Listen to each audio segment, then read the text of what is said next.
Story 1. The Kelly Cahill Abduction.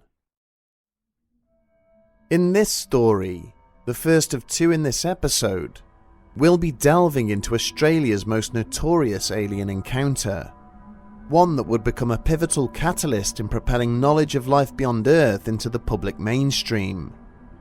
Join us as we take a late-night cruise with the Cahill family into the cold, lonely depths of missing time through the foothills of the southern Dandenong Mountains.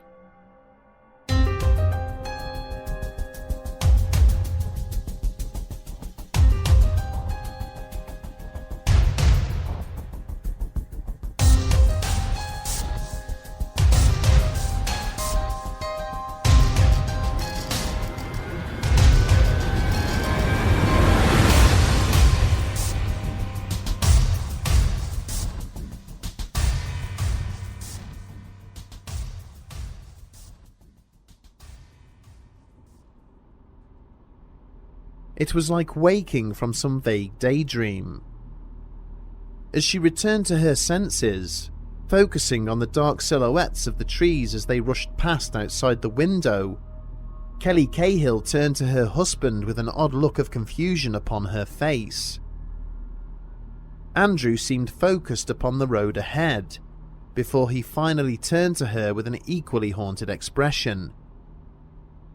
Meekly, she asked him if she had fallen asleep, but he couldn't answer.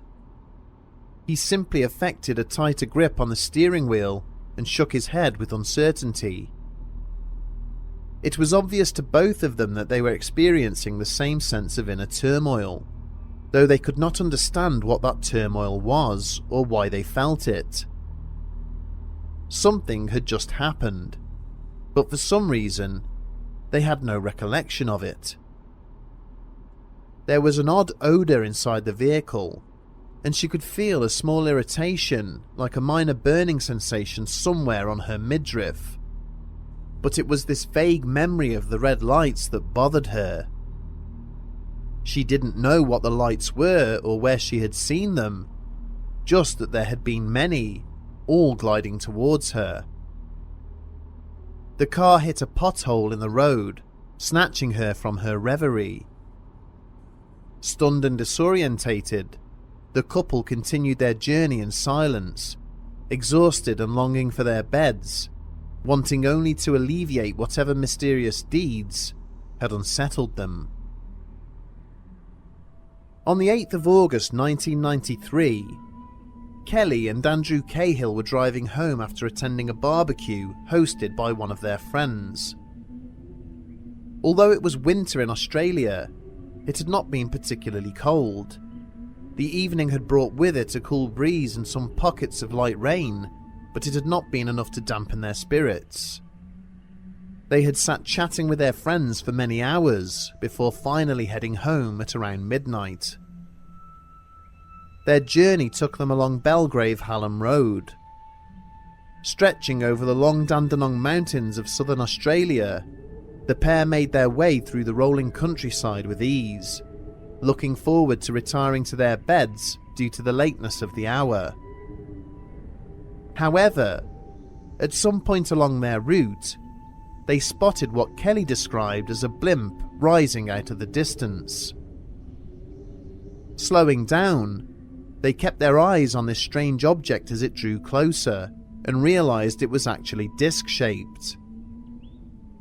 Hovering at double the height of the treetops, it drew fast upon them, emitting a dazzling orange glow. The couple could not take their eyes off it as they peered at dark figures standing tall behind what appeared to be windows around the object's outer rim. Kelly had just enough time to point and tell Andrew to look at the people in the windows before it suddenly disappeared. Under the waning moon, the couple continued for another mile or so before noticing a blinding light in the middle distance. The closer they moved towards it, the more they realized it appeared to be a screen of pure white light draped across the landscape ahead of them. Kelly raised her hand to shield her eyes as they drove into it, unable to see anything beyond its radiance. The next thing she knew, the light had disappeared, but their car seemed to be much further along the road, and Kelly immediately wondered if she had blacked out. When the couple returned home, Kelly noticed a mysterious geometric marking below her navel, a red equilateral triangle, the sides of which were about 10 millimeters in length. Several layers of skin within this marking appeared to have been burned away. The couple also discovered that they returned home an hour and a half later than they should have done, meaning that there were 90 minutes of their journey they could not account for.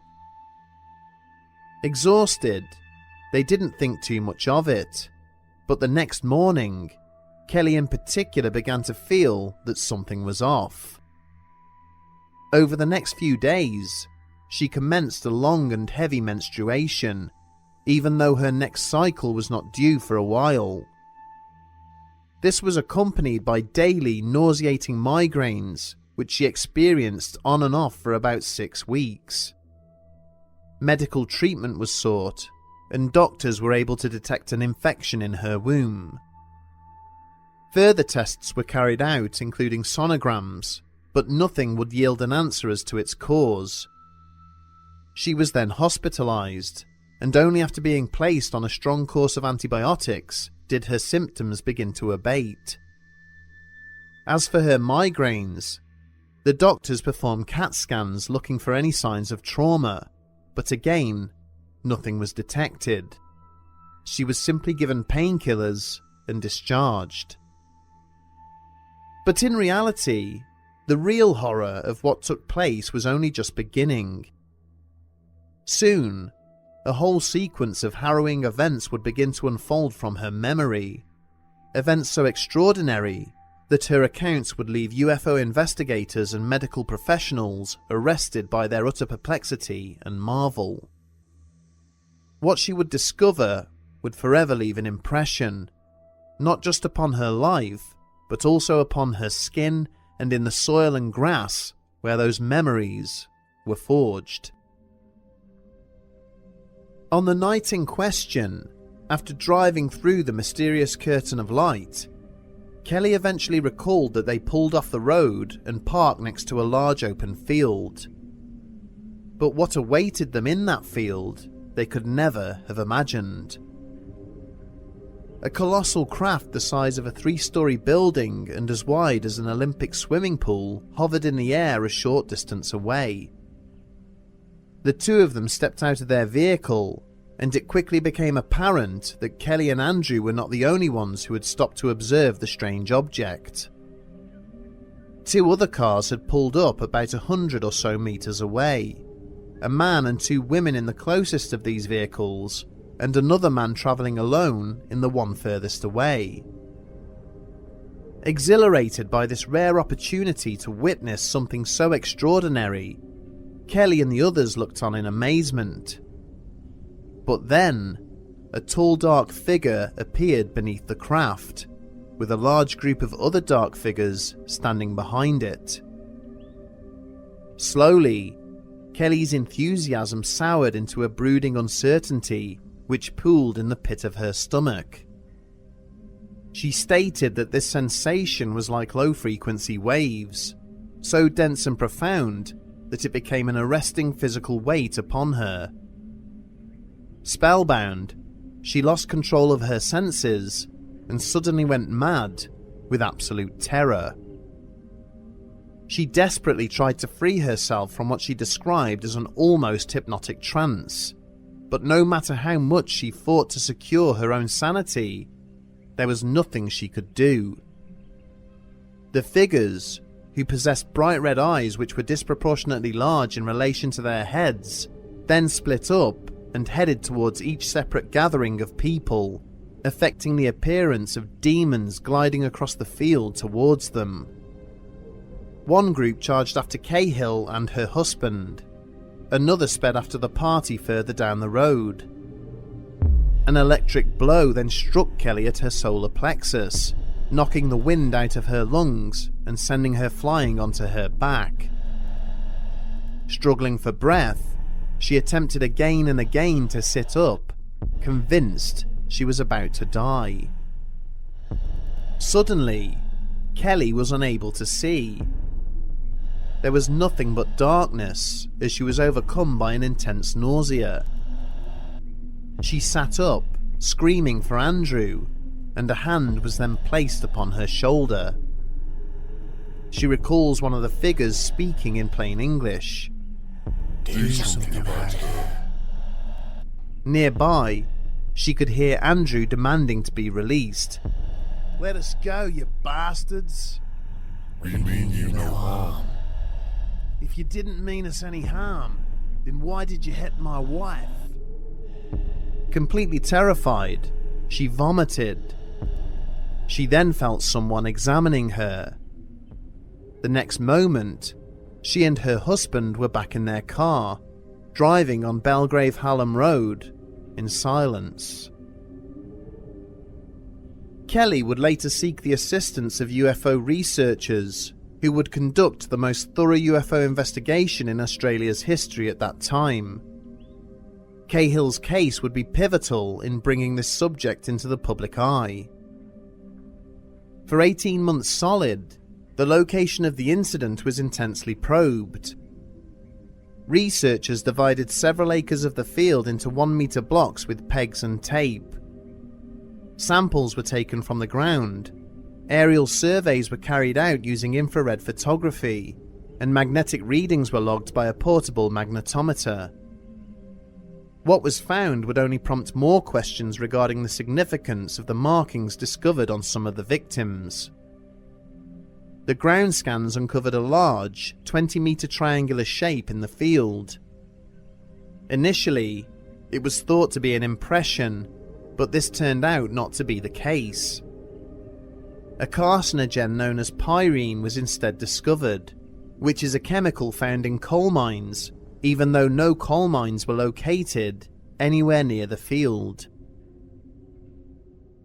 Whatever the triangle signified, for 5 months following the event, Kelly would be visited 4 more times by one of the frightening beings she had witnessed, who would stand at her bedside in a cloak and hood.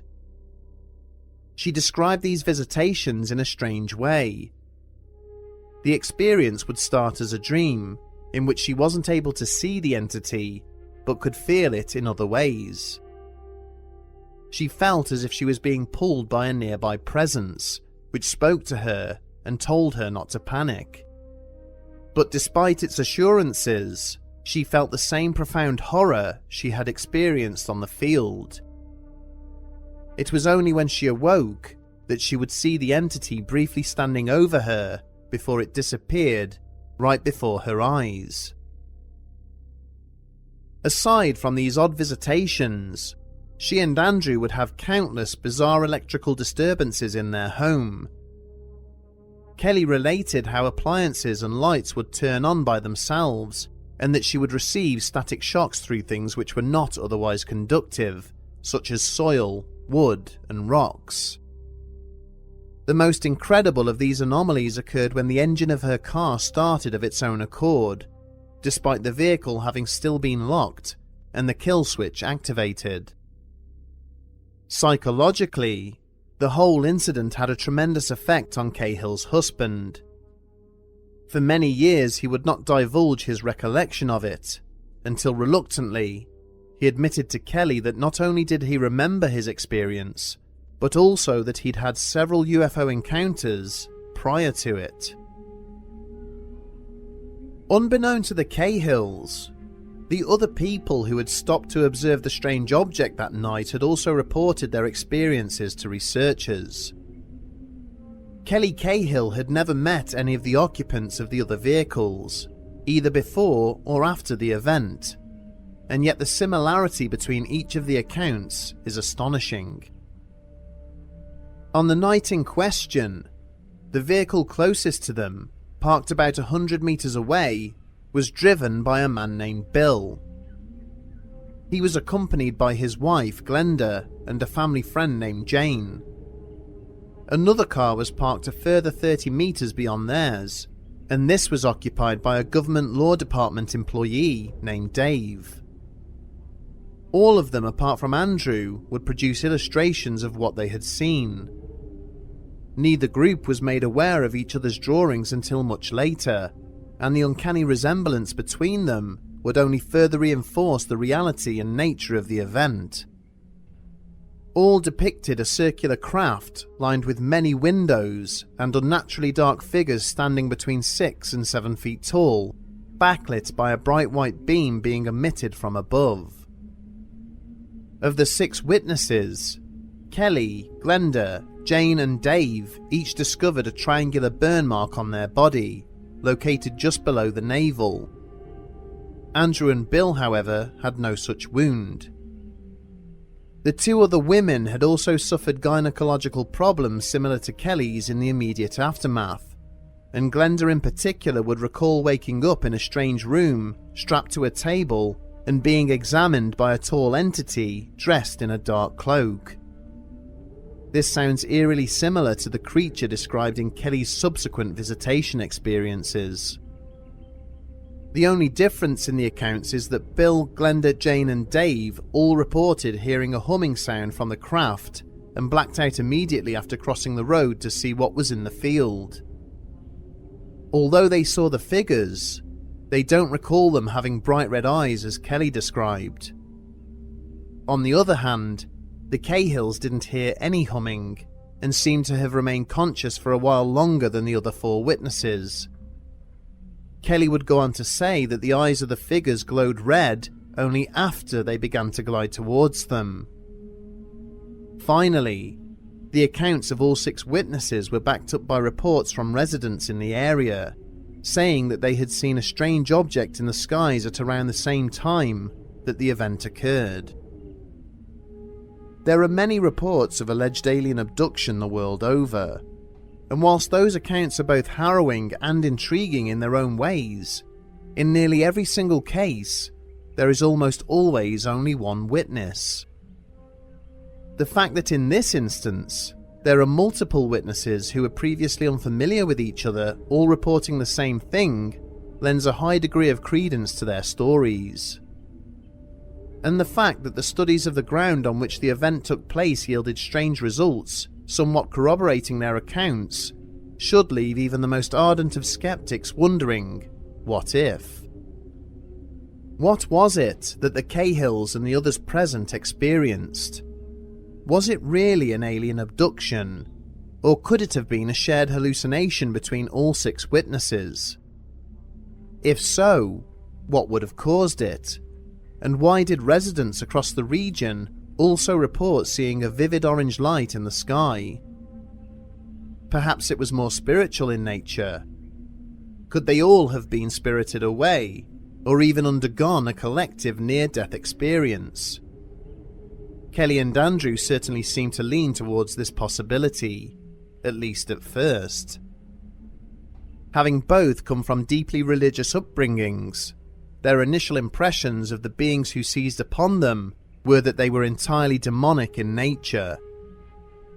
For many people, the triangular abrasions discovered on their bodies go some way to supporting this assertion.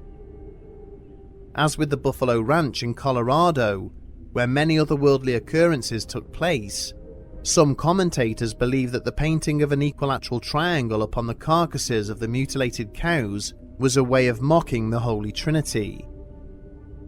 It's also interesting that all 6 witnesses described the entities as featureless black shadows, much like the shadow people seen in many haunting experiences. Red-eyed shadow people, as they were described by Kelly herself, have been witnessed all over the world and are viewed by many cultures as demonic, carrying with them sinister agendas. Regardless of what the circumstances may be surrounding the events that took place in the Dandenong Mountains, it was certainly enough to have caused great distress in 6 different people all at once, to the point where it changed their lives forever. They would never be the same again. We only hope that Kelly, Andrew, Bill, Glenda, Jane and David managed to come to terms with what happened, and eventually found peace and solace in the face of such a terrifying experience.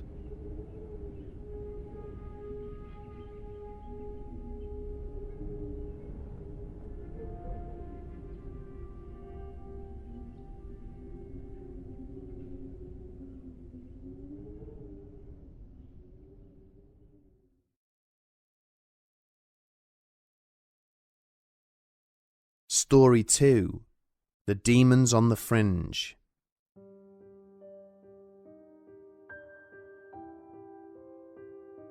Regardless of where mankind's many civilizations and religions originated, there is a prevailing notion that death is not the end for us. The belief in some form of afterlife is almost universally accepted amongst the cultures of this world. In almost every religion, there are theoretical realms which mirror the Christian concepts of heaven and hell, with morality being the arbiter of our final destination, all dependent on how we elect to live our lives. And contained within those two opposing kingdoms, there are escorts and emissaries, waiting to usher the deceased onwards into the spirit world. Counterbalancing the depiction of angelic beings, there are writings and drawings of far more malevolent entities. Dark creatures dispatched by their masters to lay claim to the souls of those who have been selected to continue their existence in a place of purgatory and punishment. There exist countless reports regarding the actions of such entities, testimonies from those who claim to have survived attempts to remove them from the living world, from witnesses involved in near-death experiences, or others who have been present during the passing of those dearest to them. And if such accounts are to be believed, regardless of your own personal interpretation of heaven and hell, it is clear that these beings are utterly indifferent to our wishes and desires. Be they evil in nature, or mere servants to the instruction of a higher power, they will inevitably achieve their goal. Commonalities in the physical description of such beings across the ages make for troubling reading, adding credence to the arguments that they have always moved amongst us, claiming our loved ones. Features such as glowing red eyes, horns, and jet black skin seem too recurring across the various cultures to be mere coincidence. And nowhere are such stories more prevalent than inside the corridors and side rooms of countless hospitals located around the globe, where so many people find themselves in a kind of limbo, when they are at their weakest and most vulnerable, sometimes receiving a visitor who is both unexpected and most definitely unwanted. In late 2019, a British man in his late 60s named Martin Kirk was admitted to a hospital in Staffordshire for heart surgery. Obviously, due to the nature of the operation, he was required to remain in hospital as an inpatient for several days after the procedure, so that the doctors could monitor his recovery. On the first night after the surgery had been completed, Martin awoke in his hospital bed, dazed, confused, and in quite a lot of pain. It took a few minutes to get his bearings and remember exactly where he was. Although it was dark, he had an overwhelming sense that someone else was with him in the small room, and for some reason, he did not feel safe or comfortable with that presence. So vivid was this feeling that he reached across with a heavy arm and fumbled with the switches next to his head, until he found the one that turned on the bedside lamps. In the dim light, he began to see movement in the shadows being cast against a nearby wall. At the very edge of these shadows, there was a strange shimmering, as if something was shifting around within them. The more Martin stared in bewilderment, the more intense this movement became, until something began to snake out from it onto the wall. Martin, still feeling the effects of his anesthesia, found it difficult to move, but seeing this strange phenomenon redoubled his efforts to find the emergency button. As he pressed it, the shadow immediately retreated, and a nurse arrived shortly afterwards. She was understanding that Martin believed what he had seen, and made a show of searching the area he had indicated. When she found nothing, she left him with some words of reassurance, stating that he had been heavily sedated and that this could sometimes cause hallucinations.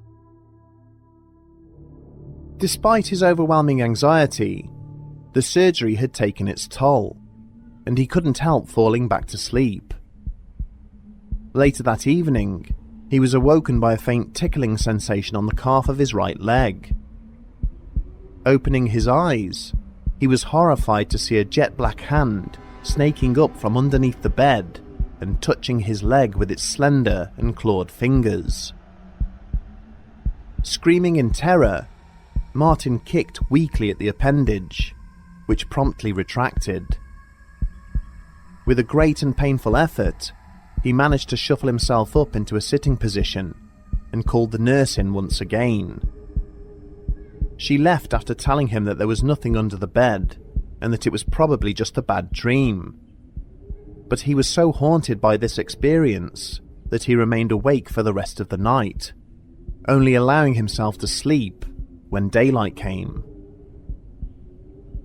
The following evening, terrified of what the darkness would bring, Martin tried to stay awake, but such was the trauma of surgery and the fogginess of pain-numbing medication that he inevitably fell asleep.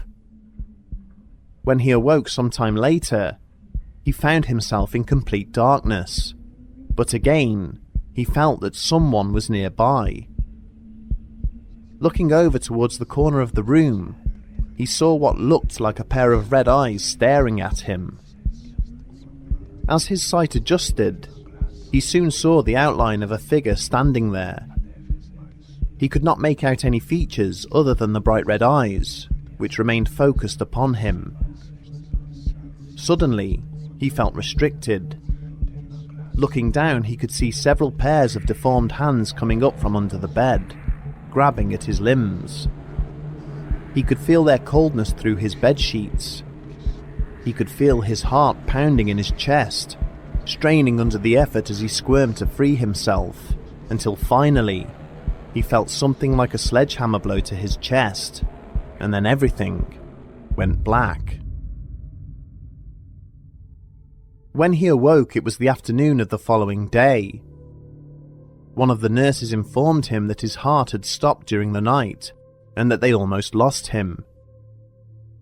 For the rest of his stay, Martin continued to see dark shapes moving around inside his room, but they kept their distance and gradually ceased to visit him. He rarely slept at night, constantly terrified that they might return. As soon as he was well enough, he was discharged, and he never saw those shadows again. Martin had never been particularly religious prior to his experience, but has maintained since his stay in hospital that there is definitely a dark place to which the dead and dying are sometimes taken, and that he worries about what he will see when he takes his final breath on this earth. A similar story was related by an American woman named Jessica Martinez, who was admitted to hospital in the mid-2000s for a protracted period of essential medical treatment. Unlike Martin, Jessica was placed on a ward with several other patients, and as a result of her treatment, found it difficult to get any meaningful amount of sleep. As she lay in bed staring at her surroundings, Jessica had suddenly caught sight of an unexpected movement at the far end of the ward. With all the other patients apparently asleep and no medical staff in sight, she was curious as to what this movement might be, and peered through the darkness in an effort to identify it. At first, she saw nothing. Then, as she watched on, a slender shape suddenly unfurled itself from the shadows and slowly made its way across the room. Its outline was blurry, but she could see the definite contours of a head, arms and legs as it wandered from one end of the ward to the other. It was a brief sighting, but she was disturbed by how slowly and deliberately it moved, and it was tall, at least 8 feet. Finally, it passed out of the doorway and down the corridor out of sight, leaving a stunned Jessica in a terrified silence. Nothing else took place that night, but over the coming days, she began to notice more of these shadowy figures moving around the hospital. She would observe them out of the corner of her eye, travelling along the hospital corridors and slipping into rooms through doors that were only open ajar. The doors never moved, they simply slid through the cracks. However, the most disturbing aspect of her visions was when she would observe them wander onto the ward and then bend down to whisper in people's ears. The other patients, doctors and nurses apparently couldn't see them, as they didn't react to their presence whatsoever. They never approached Jessica herself or gave any indication that they knew she could see them.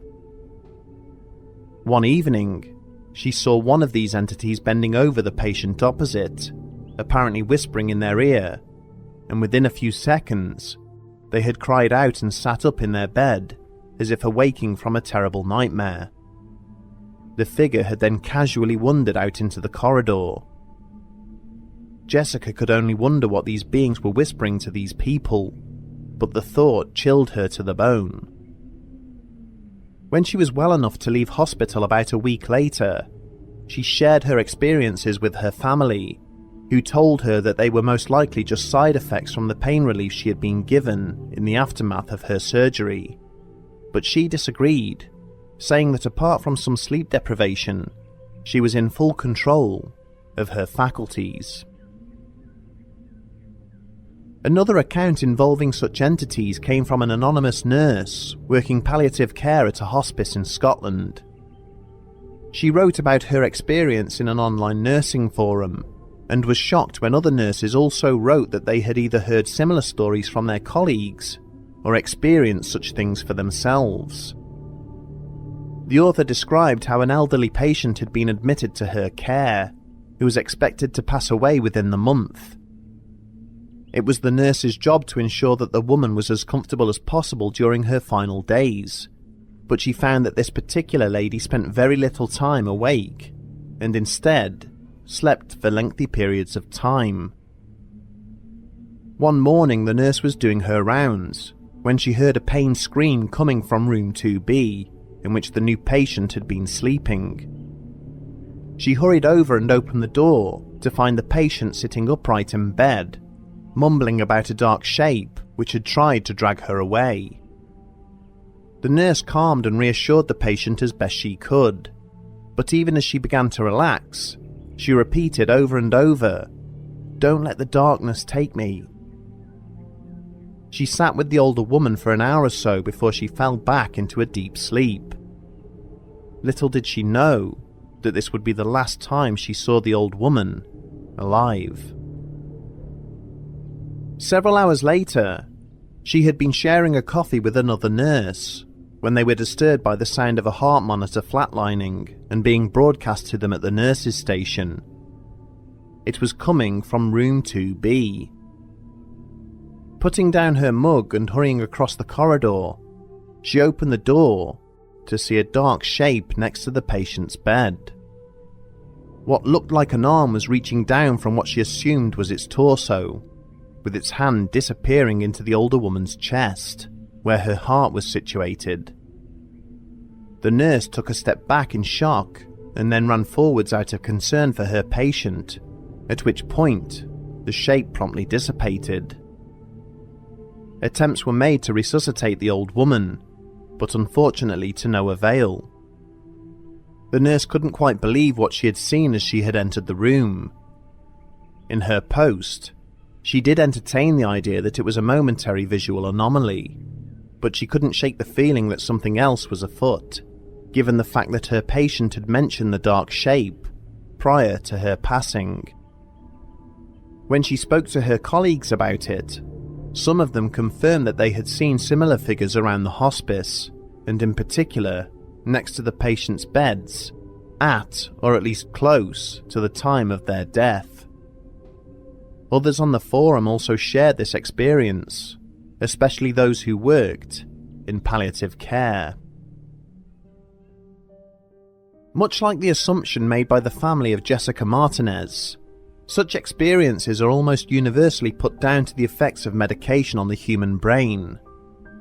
Patients undergoing lengthy and serious procedures, such as heart surgery, will often be exposed to large amounts of powerful drugs, like morphine, which can cause hallucinations and other emotional side effects. These visions can be caused by a hormone imbalance in the brain, even in milder painkillers, which do not list hallucinations as a possible side effect.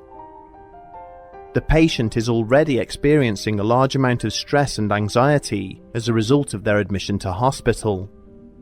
Their bodies have experienced trauma, and all these factors acting together could result in some sort of mental divergence.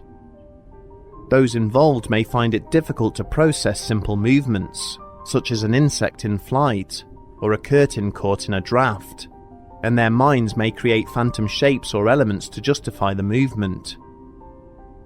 This could go some way to explain why such visions are a regular occurrence within a hospital environment.